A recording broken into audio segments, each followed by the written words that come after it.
You're probably familiar with the following dilemma. Should you brake or not on a go-kart track? Depending on the corner, some might decide to not brake at all, whilst others will brake every single time. But what is actually faster? In this video, we'll show you what is, with braking or without braking. And we explain everything that you need to know about braking technique in karting so that you can beat your friends.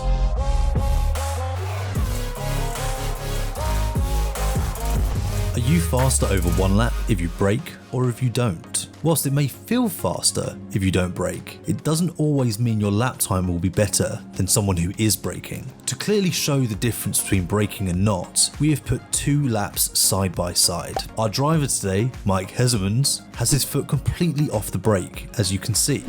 On the left, you see the circle with braking, and on the right, without braking. Look carefully at the images and see if you can spot the differences between the two. We are dealing with a track without very heavy braking zones, so take that detail into account in your analysis. Then we will show you what you should pay attention to and what the do's and don'ts are so that you'll soon be as fast as Max Verstappen.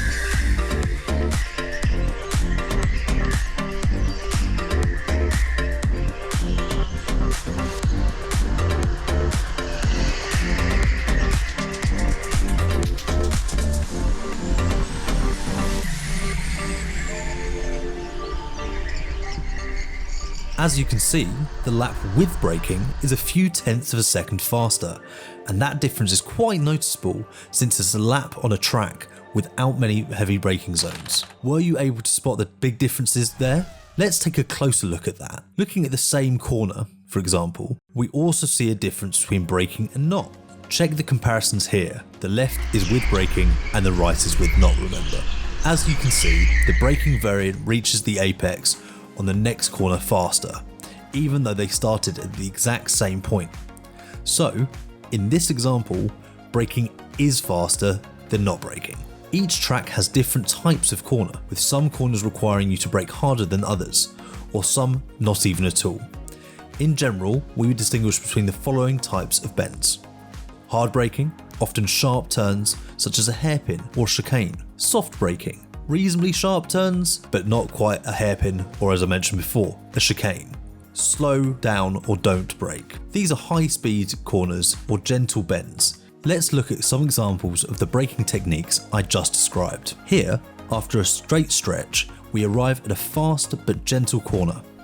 By not braking here and taking the corner at full throttle, you will save the most time. So it is not necessary to brake at this type of corner. To be able to do this, it is of course important to start from the outside and hit the apex of the corner and end on the outside. For comparison, let's look at another corner where it is necessary to brake. For example, this is a sharper corner. There are 2 reasons why you should brake lightly here. First of all, you arrive at a high speed through a straight section, which logically means the car has to be slowed down more in order to reach the apex, which is the inside of the corner. In addition, it forms a sharp combination of corners, allowing the car to go through them at less speed. However, the main reason for braking here is that after this combination of corners, there is another corner to the left. The rule is that you should always steer from the outside of the track in the kart to gain the most speed through the corner. By coming out of the previous corner combination a little slower and not letting the car run to the outside, you can keep more to the right for the left turn and take it better. In principle, you sacrifice the previous corner a little bit in order to be able to take the next left corner better. If there is no braking, the kart cannot be kept to the right after the turn because you're carrying too much speed. In addition, this is an example of a light but strong braking movement. The trick is to give the brake a short but quick tap, after which you can immediately accelerate again. Purely as an example, we show the correct technique on a sim setup. Many drivers hold the brake too long and too hard, causing them to lose a lot of time. This means that they can only return to the gas at a late stage, as we can see in this example. So you always want to brake as follows, where you briefly touch the brake and then get back on the gas as quickly as possible. In addition to braking itself, it is important to brake at the right time. This can be done by means of a braking point. This is where it is optimal to start the braking, Often you can use something like a landmark or something that you can identify to know when to do it. For example, in the clip we just showed, the black pole can be used as the braking point. We see the fast driver braking just past the pole. By using the pole as a landmark to brake, you can save time here.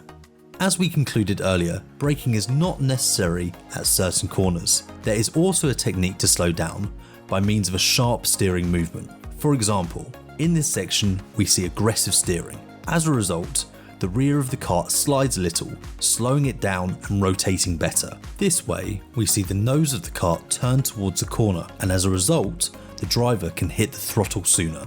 In this case, it is not necessary to brake, as the aggressive steering movement allows the kart to slow enough to make the corner. By not braking, the momentum and therefore the speed is maintained, which is fully carried over to the straight that follows after the corner.